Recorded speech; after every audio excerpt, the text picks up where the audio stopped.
Hello everyone, welcome back. आज हम बात करने वाले हैं मैक्सिमा सॉफ्टवेयर। आप अगर मैथ फिजिक्स या फिर किसी भी सब्जेक्ट के स्टूडेंट रहे होंगे तो आपने ऑर्डिनरी डिफरेंशियल इक्वेशन का नाम तो सुना ही होगा। उसके अंदर हम मैनुअली सोल्व करते थे, जैसे कि कॉपी में सोल्व करते थे। वैसे ये बेसिक्स क्लास रहने वाली है आपकी, ठीक है। इसके अंदर हम मैक्सिमा सॉफ्टवेयर के जो फर्स्ट एक्सपेरिमेंट है उसके बारे में हम डिस्कस करने वाले हैं, ठीक है। उसके अंदर हम क्या क्या करने वाले हैं, जैसे कि ओ डी ई, इसका यूज़ है that is ordinary differential equation, ठीक है। That is ordinary differential equation.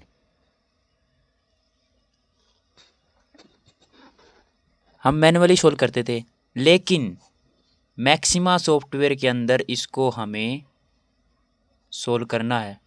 अब मैक्सिमा सॉफ्टवेयर के अंदर क्या है कि कमांड भरो एंड आंसर आपके सामने, एक ही लाइन में आपका आंसर मिल जाता है, ठीक है। मैक्सिमा सॉफ्टवेयर के अंदर हम सीखने वाले हैं बल्ट फंक्शंस। जो भी बल्ट फंक्शंस हैं वो क्या क्या यूज़ होंगे, कैसे यूज़ होंगे, ठीक है। तो इसके अंदर जो फर्स्ट एक्सरसाइज है हमारी थर्ड सेमेस्टर की,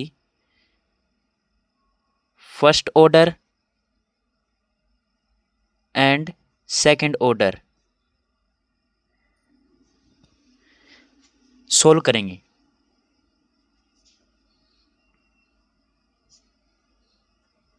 ठीक है। और इसे कैसे सोल्व करेंगे, इस फुल एक्सरसाइज के अंदर आपको first order and second order को ही सोल्व करना है, ठीक है। इसके अंदर ओ डी ई टू आएगा, आई सी टू आएगा, आई सी वन आएगा, ये फंक्शंस यूज होंगे, ठीक है। अब ये सोच रहे होंगे कई बच्चे कि ये ओ डी ई टू क्या है, आई सी टू क्या है, आई सी वन क्या है। इसके अंदर क्या क्या यूज होगा, इक्वेशन यूज होगी। जो ओ डी ई यूज होगा, ऑर्डिनरी डिफरेंशियल इक्वेशन, ठीक है। इसके अंदर क्या क्या यूज होगा, हमारा इक्वेशन यूज होगी, ई क्यू एन ऐसे सिंबल है बल्ट फंक्शंस के, ठीक है। और डी वी ए आर, ठीक है, that is derivate dependent variable, ठीक है। I V A R, that is independent variable, that is independent variable, ठीक है। और एक बात, I C one and I C two ये भी यूज होंगे वैसे तो। D V A R, I V A R, that is independent variable and dependent variable, ठीक है। और जो आई वी आर है, जो आई वी आर है उसका यूज कैसे होगा, किसके लिए यूज करते हैं I V R, independent variable. Independent variable क्या होता है, एक्स के लिए एक्स होता है, और डिपेंडेंट के लिए वाई का यूज करते हैं। सेमली ऐसे ही यहाँ पर भी यूज करना है, ठीक है। और आई सी वन के अंदर क्या है, आई सी वन को कैसे सोल्व करेंगे, सॉल्यूशन लिखेंगे, ठीक है। ऐसे ही आई वी आर, यहाँ पे ए लेना है, वहाँ पे एक्स लेते थे, यहाँ पे ए लेना है। और D V A R, dependent variable, equal to B, यहाँ पे बी लेना है हमें, ठीक है। अगर हमें अगर हमें इसकी कंडीशन है, अगर हमें इनिशियल कंडीशन दी गई हो तो ही हमें आई सी वन का यूज करना है, ठीक है। क्या है ये, दैट इज पार्टिकली फंक्शन सॉल्यूशन। जब भी हम पार्टिकली फंक्शन सॉल्यूशन निकालते हैं तो इसका यूज होता है। क्या होता है, आई सी वन क्या होता है, जब भी हमें इनिशियल कंडीशंस दी हों, that is use on I C one. एक पार्टिकल फंक्शन के लिए सॉल्यूशन निकाला जाता है तब हमें आई सी वन का यूज करना पड़ता है। वैसे ही आई सी टू भी ज़्यादा कुछ डिफरेंस नहीं है इन दोनों में, बस थोड़ा डिफरेंस है। इसमें भी ऐसे ही सॉल्यूशन लिखेंगे, ठीक है, इसमें भी सॉल्यूशंस लिखेंगे। और सेमली आई वी ए आर लिखेंगे, इसके अंदर भी एक आई प्रयोग होगा, D V A R that is dependent variable. इसके अंदर बी का प्रयोग होगा जो हम मैनुअली भी यूज़ करते हैं, ठीक है। ये डिफ्रेंशिएशन भी होगा, यहाँ पे डिफ्रेंशिएट करना है, यहाँ पे ज़्यादा कुछ बड़ी बात नहीं है वैसे, यहाँ पे डिफ्रेंशिएट करना है हमें इसको, बस डिफ्रेंशिएट करना है। Dependent variable independent variable equal to C, ठीक है, जो भी आंसर आएगा आपका। ये सेकंड ऑर्डर के लिए यूज होता है, ठीक है। पहले वाला फर्स्ट ऑर्डर के लिए यूज होता होगा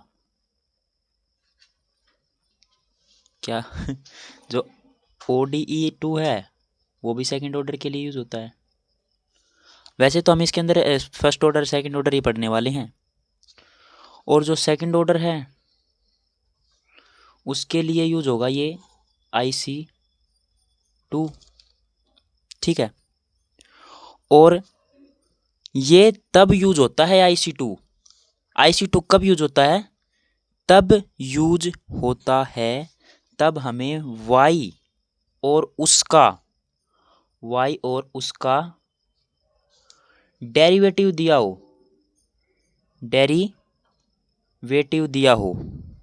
डेरिवेटिव स्लोप दिया हो, ठीक है, दोनों दिए हों तभी इसका यूज होता है, अन्यथा इसका यूज नहीं होता।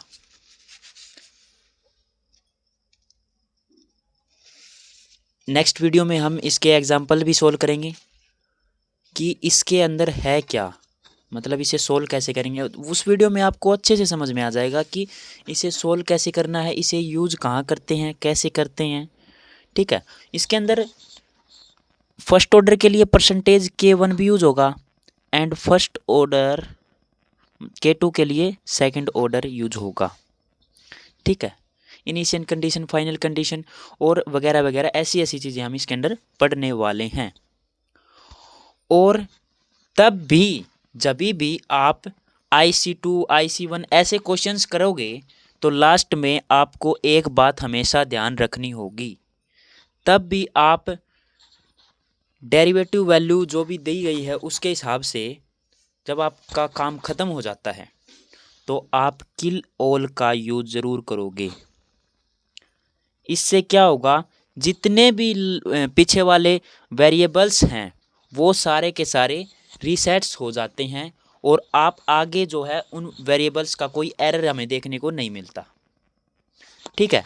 उस वेरिएबल उन जो क्वेश्चंस निकले हैं हमारे, जो उनके ऊपर कंडीशन अप्लाई हुई थी, जो क्वेश्चंस जो आंसर निकले थे, उन आंसरों का जो है अगले क्वेश्चंस पे कोई वेरिएबल इफेक्ट नहीं पड़ता, तो हमें एरर आने के चांसेस भी नहीं होते, ठीक है। तो इस बात का भी खास ध्यान रखना होगा आपको। अगर आप ऐसे किलोल नहीं लगाते हो तो वेरिएबल्स का एरर आना बिल्कुल मुमकिन है। सो नेक्स्ट क्लास जो आएगी आपकी उसके अंदर आपको अच्छे से समझ में आ जाएगा, लेकिन इस क्लास के अंदर भी हम थोड़ा आपको स्टेप बाय स्टेप कुछ समझा देते हैं, ठीक है, कि जनरल सॉल्यूशन में इनिशियल कंडीशन में क्या कुछ होता है, ठीक है। वैसे जनरल सॉल्यूशन जो है, जनरल सॉल्यूशन के अंदर ज़्यादा कुछ बड़ी बात नहीं है, ODE2 लेंगे, ठीक है। उसके अंदर ऐसे ही एक बात का और ध्यान रखना, जब भी आप डिफरेंशिएशन करोगे इसके अंदर आप जब भी डिफरेंशिएशन करोगे तो आपको एक बात का और ध्यान रखना होगा कि यहाँ पर ये निशान जरूर लगाओगे, ठीक है। इससे क्या होगा, अब ये सोच रहे होगे इस निशान से क्या हो जाएगा सर, इस निशान से जो है वो जो मैक्सिमा सॉफ्टवेयर है वो आपका क्वेश्चंस अच्छे से समझ जाएगा। ये मैक्सिमा सॉफ्टवेयर भी तो कोडिंग पे वर्क करता है, कमांड पे वर्क करता है। अब अगर उसके लिए ये निशान न लगाया गया तो वो इवैल्यूएट हो जाएगा, तब वो इवैल्यूएट होने के बाद आपको तुरंत एरर का सामना करना पड़ सकता है, या फिर आपका जो आंसर है वो बिल्कुल रॉन्ग होगा, आंसर मैच नहीं होगा। अगर आंसर मैच करना है तो आपको डिफरेंशिएट के साथ चलना होगा, और इसके आगे जो है ये निशान लगाना बिल्कुल जायज़ है। एप्स्ट्रोप्स बोलते हैं इस निशान को, याद रखना आप, ठीक है। ये लगाना बिल्कुल जायज़ है। ऐसी छोटी छोटी गलतियों की तरफ ध्यान देते हो तो ही आपका क्वेश्चन अच्छे से निकल जा पाएगा। अब बोलोगे कि यार ये कैसे सोल्व होगा, कुछ से नहीं है, आप जैसे जैसे सोल्व करते जाओगे आराम से छोटी छोटी गलतियों की तरफ ध्यान देते हुए तो आपको बिल्कुल अच्छे से समझ में आ जाएगा, ठीक है।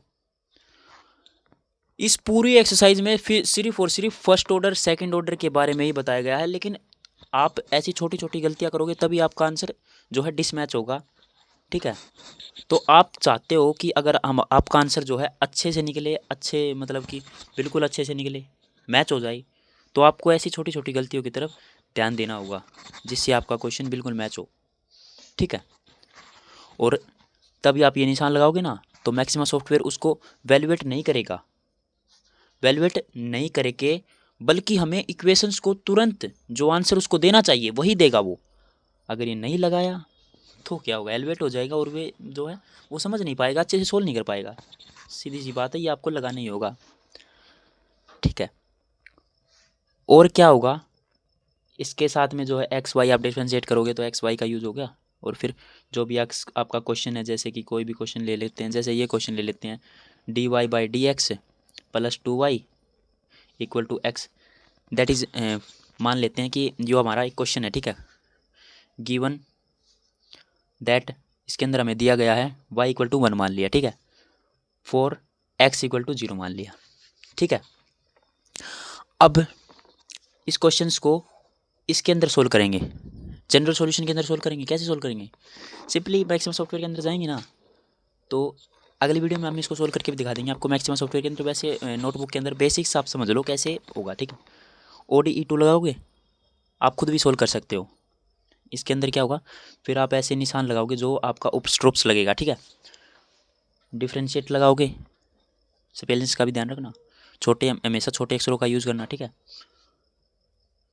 ऐसे लिखोगे, प्लस का निशान लगाओगे, डिफ्रेंशिएट कर रहे हो वाई एक्स का। ठीक है, अभी क्या है, 2y है। ठीक है, 2y लगाओगे, क्या लगाओगे, 2x एंड y। ठीक है, सिंपली ऐसे ही सोल्व होगा, equal to X Y X, X की रिस्पेक्ट में कर रहे हो, एक्स वाई की वैल्यू फाइंड आउट कर रहे हो। ठीक है, और जैसे ही आप इसको रन करोगे, जैसे ही आप इसको रन करोगे, y इक्वल टू ई की पावर x की पावर 2 एंड ई की पावर x2 2 प्लस जो है आपका आंसर आ जाएगा, that is constant c plus जो भी है परसेंटेज के साथ c आएगा, दैट इज़ कॉन्स्टेंट आएगा। ऐसे सोल्व होगा आपका ये क्वेश्चन। ठीक है, ऐसे ही सोल्व होगा यह क्वेश्चन आपका, ज़्यादा कुछ लंबी चौड़ी बात नहीं है इसके अंदर। ऐसे ही नेक्स्ट कंडीशन में हमें इनिशियल कंडीशन दी हो, सेकंड स्टेप करते हैं हमारा, जब आपकी इनिशियल कंडीशन दी हो तब क्या होगा, जब आपको इनिशियल कंडीशन दी हो, तब आपकी इनिशियल कंडीशन दी हो तो क्या होगा, तो सिंपली कुछ नहीं करना हमें, इनिशियल कंडीशन दी हो, इनिशियल कंडीशन कैसे, x की वैल्यू 0 है, दे रखी है, पहले ही दे रखी है, वो भी जो हमने लिखी है मान रखा है, इसके y की वैल्यू 1 मान रखी है। सिंपली IC1 लिखेंगे, IC1 के लिए क्या यूज़ करेंगे, जब इनिशियल कंडीशन दी हो तो ही तो IC1 यूज़ होता है। एंड जो है मैक्सिमा सॉफ्टवेयर जो है ना, वो ये %2 लगाएगा, क्यों, क्योंकि सेकंड कमांड है। ठीक है, उसके बाद जो है आप IC2 लिखोगे, एंड ये 0 जो फर्स्ट कमांड हमें यूज़ की थी उसी का यूज़ करना है हमें, ताकि जो क्वेश्चन है आपने पहले लिखा था उसी क्वेश्चन को सिंपली उठा लेते हैं। क्यों, आपको लिखना नहीं पड़ेगा, नहीं तो दोबारा से आपको पूरा लिखना पड़ेगा। ठीक है, और x की वैल्यू 0 है, y की वैल्यू 1 है।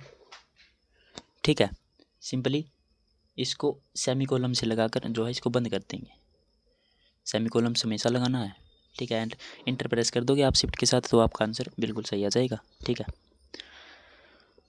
जैसे ही आपका जो है फाइनल आंसर आएगा वो क्या आएगा, y इक्वल टू ई की पावर x की पावर 2 x की पावर 2 प्लस 1 एंड 2।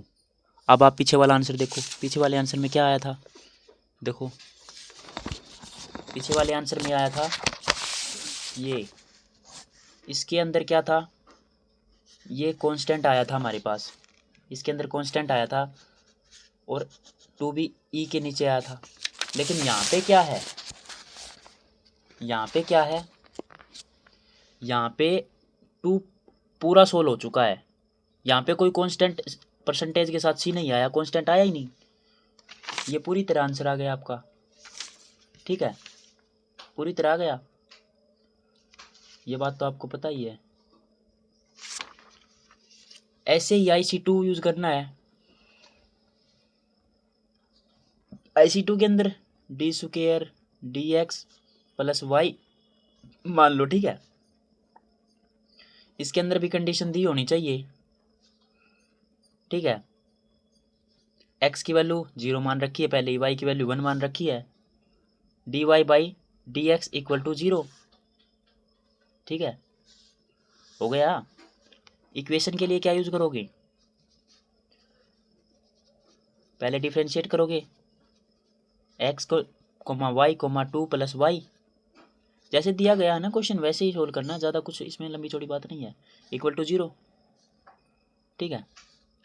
और फिर ये सिंपली सेमीकोलन लगा दोगे और आंसर आ जाएगा, ठीक है।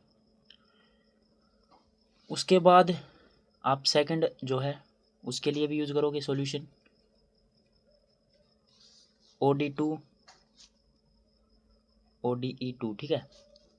कैसे यूज करोगे, ODE2 equation 1 and y comma x and semicolon answer, ऐसे आंसर आ जाएगा आपका, ठीक है।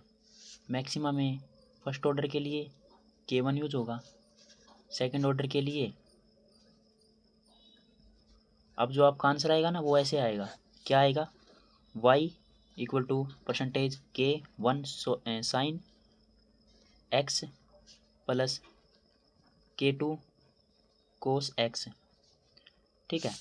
IC2 solution x equal to 0 y equal to 1, differentiate y comma x equal to 0, ठीक है। x की वैल्यू 0 है, x की वैल्यू 0 है, y की वैल्यू 1 है। आपको डिफ्रेंशिएट का पॉइंट हमेशा जो है याद रखना होगा, ठीक है। डिफ्रेंशिएट के साथ जो है पॉइंट्स लगाने पड़ेंगे आपको, वो वाले वो जो है स्टैग वाला, जो मतलब स्टैग क्या कह रहा हूँ, एप्स्ट्रोप्स, ठीक है। वैल्यू 0 पुट करोगे आप, ठीक है। वैल्यू डिफ्रेंशिएट की जो है वैल्यू वो 0 पुट करोगे, क्यों, यहाँ पे, ठीक है। अब क्या होगा, जब मैक्सिमा का और आउटपुट क्या निकल के आएगा, अब लास्ट में जो आंसर है उसका आउटपुट क्या निकल के आएगा, y equal to cos x। जैसे ही आप इसको अप्लाई करोगे आपका आंसर निकल के आ जाएगा y is equal to cos, that is complete solution.